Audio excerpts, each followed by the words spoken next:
If you are a CA finalist and you are looking out for articleship in Big Four and other top firms, then let me tell you, you are at the right place. I have combined all the top 40 questions which are getting asked in Big Fours and other top firms, and let me tell you, I have given a PDF copy of those 40 questions in my comment section and in my description also, that too free of cost. It includes not only straightforward and direct question, but also case studies and all the behavioral question that you should prepare for. I am Kanchan Sharma. Sit back and relax and let's discuss what are those top 40 questions which are getting asked at Big Fours and other top firms. So it will be divided into two formats. First will be the question that was asked in PwC. So I have asked all my colleagues who got interviewed along with me, and after with me, like I have asked my juniors also. So first cut PwC question will be there. Then in second cut, other top firms and other Big Fours question will be there. So in PwC questions, I have categorized into three parts. First is case studies, then second is direct questions, and then third is behavioral questions. And then in other Big Fours and top firms, I have kept mixed questions. Okay, so I've listed down all the question here, so I will be looking here for my questions. So the first question is, tell me something about yourself. So this is a type of question that will be asked in almost all the interviews. So इसके लिए आपको like advance में you should be fully prepared and you should answer this question like a pro. Like when I was getting asked this question, I used to answer this in a bit structure format. So I used to start like thank you sir for giving me this opportunity to introduce myself. I am Kanchan Sharma. I'm from Mathura, Uttar Pradesh. I've completed my schooling from this to this. I've completed my college from this to this. I've given my CA foundation in this. I have cleared my CA intermediate group 1, then my CA intermediate group 2, and in my free time I like to play chess and read books.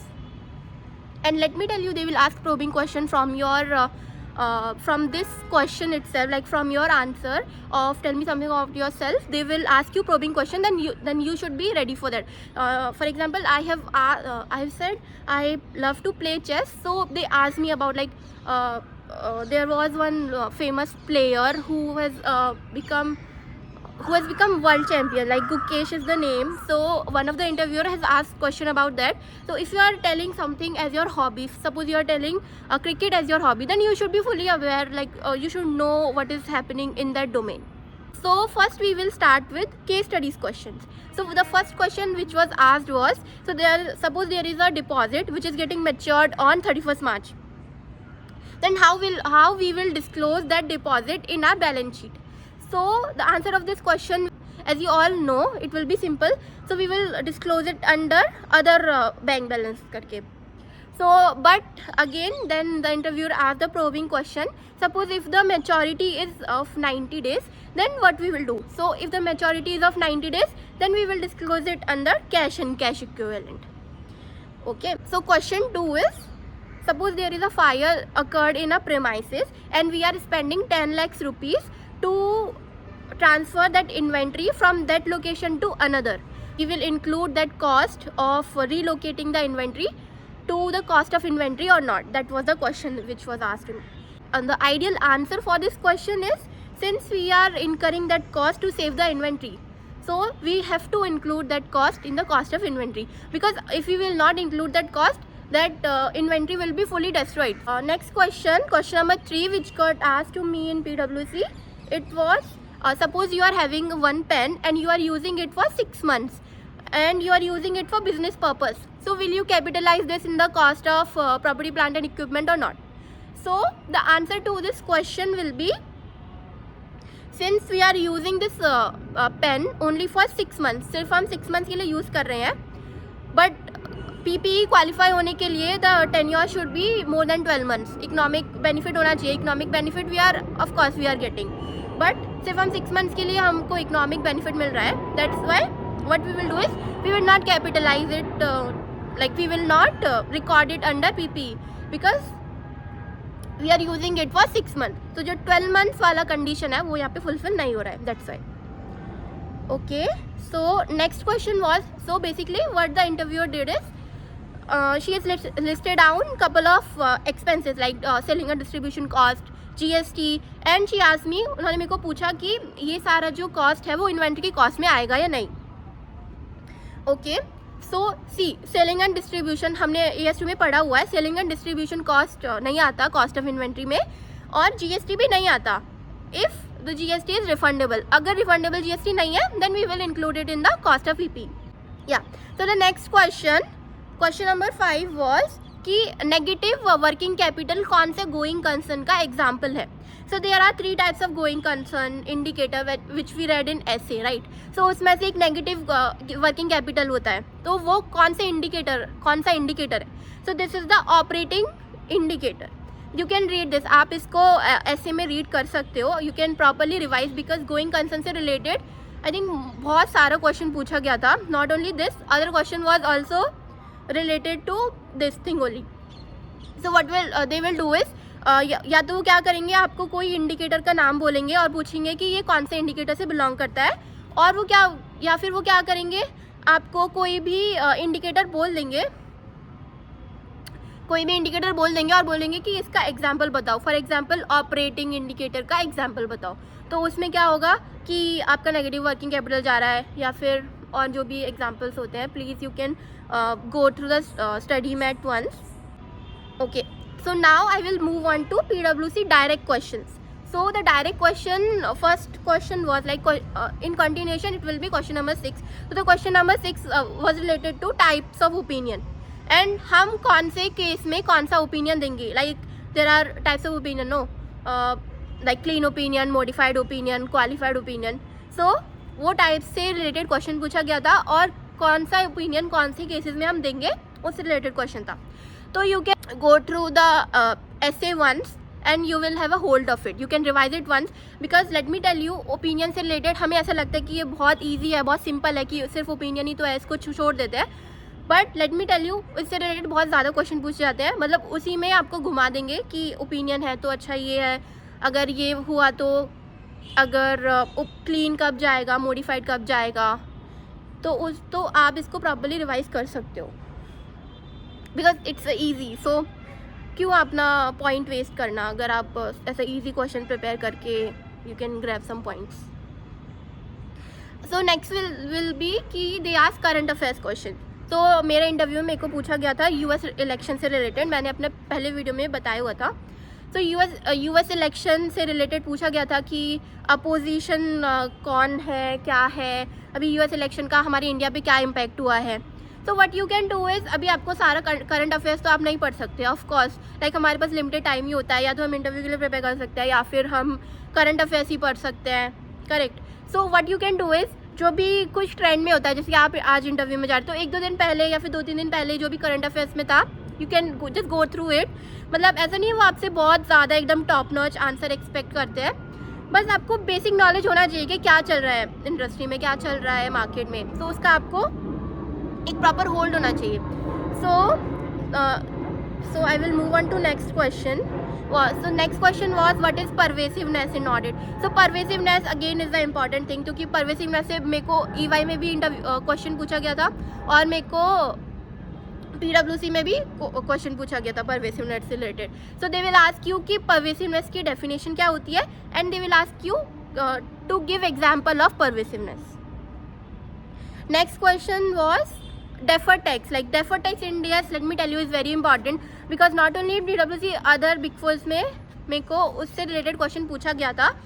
Yeah, so again there was one question related to what is the cost to be capitalized in the cost of PPE. So PPE की cost में हम क्या क्या include करेंगे.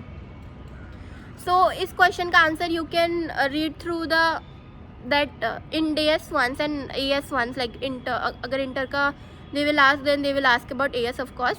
So आप उसको properly read कर सकते हो, क्योंकि PPE की कॉस्ट में कौन कौन सा कॉस्ट इंक्लूड होता है, जो कि कॉस्ट PPE को डायरेक्टली एट्रीब्यूटेबल होता है एक PPE को उसकी करंट लोकेशन पे ले जाने के लिए. सो जैसे कि ट्रांसपोर्टेशन हो गया, फ्रेट इनवर्ड हो गया, फ्रेट आउटवर्ड नहीं डालते. सो GST हो गया, GST अगर लाइक GST आएगा से GST, अगर GST नॉन रिफंडेबल है तो कोई टैक्सेस हो गया जो कि नॉन रिफंडेबल है. रिफंडेबल है तो आप उसका रिफंड ले सकते हो, तो उसको आप नहीं डालोगे कॉस्ट में. Moving on to my next question. Number 13 is when you will record revenue in case of sale of goods and in case of services. So let me tell you, revenue से related मेरे को 2-3 question पूछे गए थे. First तो ये था, एक और क्वेश्चन था जो कि था कि हम सेल ऑफ रेवेन्यू को हम कैसे ऑडिट करेंगे. Like assertion the interviewer asked me, and like sale of revenue का जो 5 स्टेप वाला क्वेश्चन है वो बहुत इंपॉर्टेंट है. बहुत सारे इंटरव्यूज़ में वो मेरे को पूछा गया था. PwC में मेरे को नहीं पूछा था, बट EY में मुझे पूछा था वो. सो वो बहुत इंपॉर्टेंट है, आप उसको अच्छे से करके जाओ. And let me tell you, SS Kothari में मेरे को उस इंडेस से रिलेटेड पूछा गया था, बट वो 5 स्टेप वाला क्वेश्चन नहीं पूछा था. उन्होंने डायरेक्टली पूछा था कि हम उसको कैसे रिकॉग्नाइज करेंगे. तो एक तो उसमें 5 स्टेप वाला इंपॉर्टेंट है, और एक और चीज़ है कि कैसे हम उसको रिकॉग्नाइज करेंगे. तो आप उसको इंडिया से प्रॉपर्ली रीड आउट कर सकते हो, बिकॉज सिर्फ हम क्या करते हैं 5 स्टेप पढ़ के जाते हैं और हमें लगता है कि इंटरव्यूअर से हमें वही पूछेगा, बट नहीं, वो थोड़ा और इधर उधर का कभी क्वेश्चन पूछ ले बाई चांस, तो it should be prepared for that. तो द 5 स्टेप्स वाला मैंने कवर कर लिया already. Then this is also done. Then so in my partner round, and मेरा एक कलीग है, उसका भी पार्टनर राउंड में एक क्वेश्चन पूछा था which was related to accrued interest का entry. So let me tell you, general entry हमें ऐसा लगता है कि बहुत बेसिक है, but partners and managers also sometimes ask questions related to those entries.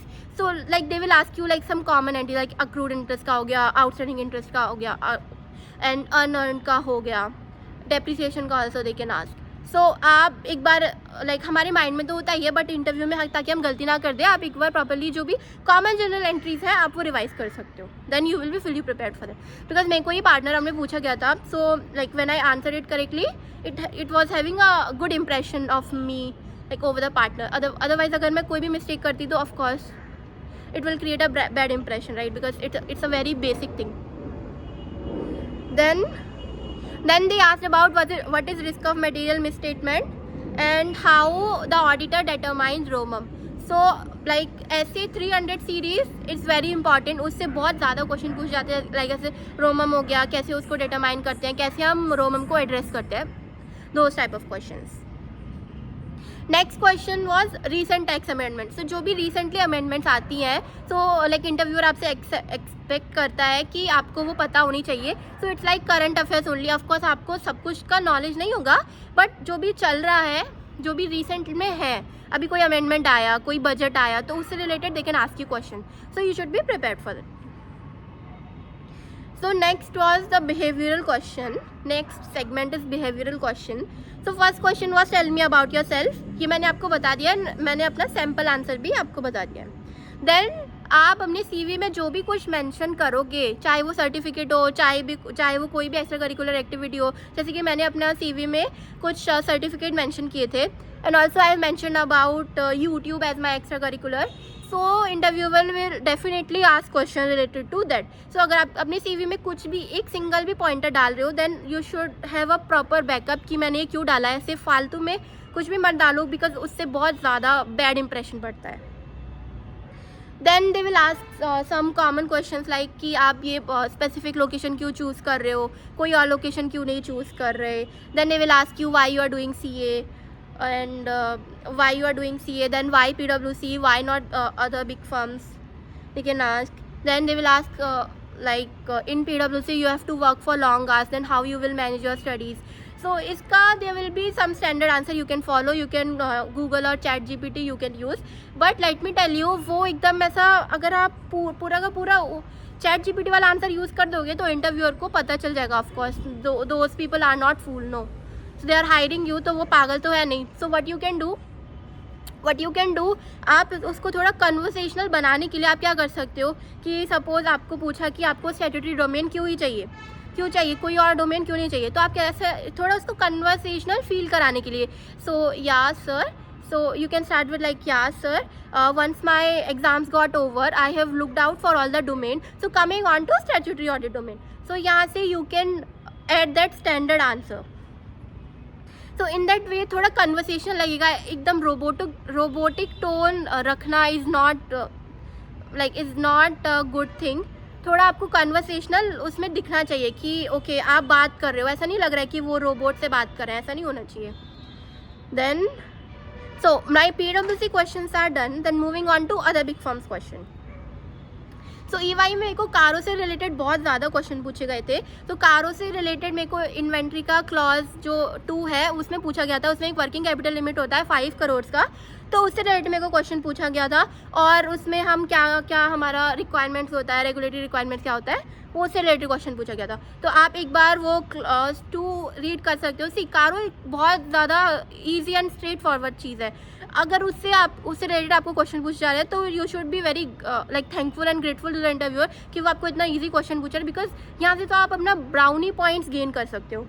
So you can prepare for this question pretty well. Like clause 2 बहुत easy है, inventory से रिलेटेड है. सेकेंड क्वेश्चन वॉज कि पीपी का clause 1 है. तो PP में हम फिजिकल वेरिफिकेशन करते हैं, उसमें टाइटल डीड्स देखते हैं, उसमें क्या क्या और रिपोर्ट करते हैं, वो पूछा था. और एक बहुत ज़्यादा बेसिक लाइक बहुत ज़्यादा बेसिक क्वेश्चन पूछा था कि कारों में कितनी क्लॉजेज होती हैं. तो कभी कभी हमें क्या लगता है कि कारों 2020 है तो 20 क्लॉजेज होंगे, बट नहीं, उसमें 21 क्लॉजेज है. You should be mindful of this question. Like you should be mindful while answering this question.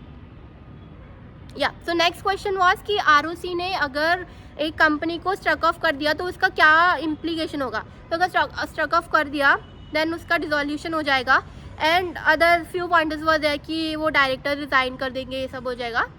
और वो लाइक ROC अपना रजिस्टर ऑफ कंपनीज में से भी उसका नाम हटा देगी. ये सब स्ट्रक ऑफ कंपनी. और एक और क्वेश्चन था कि कारो 2020 का वो कौन सा क्लॉज होता है, लाइक 20 क्लॉज कौन सा होता है. So that was like one of the question. Yeah, so next question, question number 28 is what will be included in the cost of inventory. Again ये PwC में भी पूछा गया था और EY में भी पूछा गया था. Yeah, so next question in EY, that is question number 29, was related to revenue recognition again. So I'm telling you now, it's very important. Like revenue recognition is like very very very important. You should revise. और 5 steps तो आपके ऐसे tips पे होना चाहिए. 1 2 3 4 5 कोई आपको कभी भी पूछे then you should be mindful कि आप उसको एकदम प्रॉपरली एक्सप्लेन और आंसर कर पाओ. देन परवेसिवनेस रिलेटेड क्वेश्चन पूछा गया था, बट यहाँ पे डेफिनेशन ही पूछी थी. उन्होंने बोला था कि कैसे डिटरमाइन करते. सो ये ऐसे में जाके ये फर्स्ट चैप्टर में आता है. फर्स्ट चैप्टर से ही वो कितना क्वेश्चन पूछ रहे हैं. तो हम फर्स्ट चैप्टर को यूजुअली स्किप कर देते हैं, but you should not skip. उसमें परवेसिवनेस और ये छोटे छोटे pointers like types of opinion and all, वहाँ से क्वेश्चन पूछे जाते हैं. Next was difference between EPS and DPS. So like ये मेरा एडवांस अकाउंट्स में था, तो मैंने एडवांस अकाउंट नहीं पढ़ा था अच्छे से. बट अगर आप भी ऐसा ग्रुप 2 में सिर्फ 2 पेपर दे रहे हो, देन आप क्या कर सकते हो कि जो भी इम्पॉर्टेंट AS है ग्रुप 2 से, आप उसको रिवाइज कर सकते हो. जैसे कि EPS, DPS, DTA, DTL, these things you can revise. Then आपका लाइक प्रॉपरली हो जाएगा. रिवर्स चार्ज लाइबिलिटी से रिलेटेड पूछा था. तो like it was interview of statutory audit, but वो अदर डोमेन से रिलेटेड भी क्वेश्चन पूछते हैं. बिकॉज स्टैट्यूटरी ऑडिट में क्या होता है, वो हर डोमेन का ऐसा पुल ओवर होता है. हमें अगर हम स्टैट्यूटरी ऑडिट डोमेन में, तो दे एक्सपेक्ट फ्रॉम अस कि हमें अदर डोमेन्स का भी नॉलेज होना चाहिए. सो वॉज अ छोटा मोटा क्वेश्चन लाइक GST R1 का वो क्या है, ड्यू डेट क्या है, उसमें क्या क्या रिपोर्ट होता है. फिर GST R3B का क्या होता है, due date. Then GST R9 कौन फाइल करता है, कब फाइल करता है, क्या ड्यू डेट होती है. Next is other question from AS 11, 9, 20, 2 and 10. तो these are the important AS. EY में से बहुत ज़्यादा क्वेश्चन पूछा गया था. मेरे को तो नहीं पूछा था यहाँ से, बट मेरे जो फ्रेंड्स ने इंटरव्यू दिया, मेरी एक फ्रेंड है उसने इंटरव्यू दिया था EY में, तो उसको in AS like broadly in AS से क्वेश्चन पूछा था. So these are very important for like अगर आप EY में ट्राई करना चाहते हो तो. सो देन अगेन मैंने कुछ सर्टिफिकेशन मैंशन किए थे अपने CV में, तो उससे रिलेटेड भी बहुत क्वेश्चन पूछा था कि क्या है सर्टिफिकेशन, क्या इसमें किया आपने, क्या आपने नॉलेज गेन की. देन फिर YouTube again like extra curricular में मेंशन किया था, और जो भी मैंने एक्स्ट्रा करिकुलर मेंशन किए थे उससे related they asked the questions. Sharp and Tannan में मेरे एक फ्रेंड ने इंटरव्यू दिया था, तो उसको पूछा था कि एंटिटी ने आज एक कार सोल्ड की है टू अ पर्सन, बट जो कार है वो डिलीवर हुई आफ्टर 2 months, तो हम उसका रिवेन्यू कब रिकॉग्नाइज करेंगे. सो ऑफकोर्स अगर ओनरशिप ही 2 months बाद ट्रांसफ़र हो रहा है, तो हम जो उसका रेवेन्यू है वो 2 months बाद ही रिकॉर्ड करेंगे. So this was the question they asked. Then S Kothari में मेरे को एक मटेरियल मिसस्टेटमेंट से रिलेटेड क्वेश्चन पूछा था. So it was a fully elaborated question. First they begin with उसका डेफिनेशन क्या होता है, कैसे डिटरमाइन करते हैं, अगर मटेरियल मिसस्टेटमेंट मिला तो उसको कैसे एड्रेस करते हैं. So as a, if they will ask you one question, then based on your answer they will frame another question, then again based on your answer they will frame their other question. So you should be mindful आप क्या बोल रहे हो. And अगर आप एक mistake कर दोगे तो वो जो आपका एक मिस्टेक है वो अदर मिस्टेक से ऐसे चेन अप हो जाएगा, पूरा लिंक हो जाएगा. Then you should be mindful कि आप क्या बोल रहे हो. सो मेरे को अदर एक और फॉर्म थी, वहाँ पे क्वेश्चन पूछा था, अगर हमारा बुक्स में लाइबिलिटी 10 lakhs है और हमारा एक्चुअल में लाइबिलिटी 5 lakhs है, तो ये DTA होगा या DTL, हम क्या क्रिएट करेंगे. So again I was telling you कि DTA और DTL से रिलेटेड बहुत ज़्यादा वो घुमा देते हैं और बहुत ज़्यादा क्वेश्चन पूछते हैं. Then you can properly revise this question. Again new tax regime जब आई थी, जब मैं इंटरव्यू दे रही थी, जब न्यू टैक्स रिजीम आई थी, so they are lot of question related to that.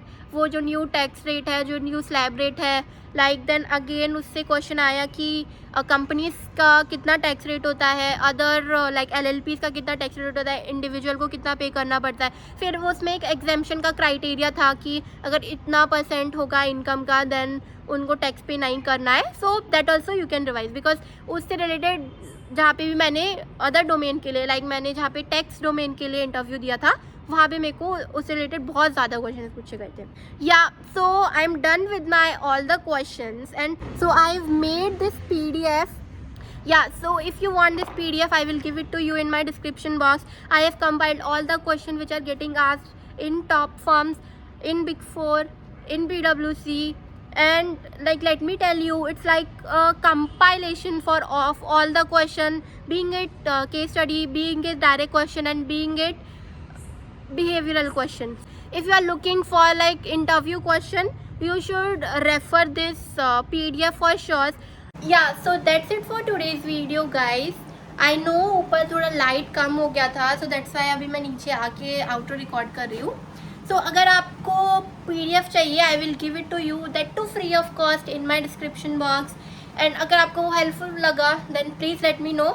Okay, take care, bye bye, signing of.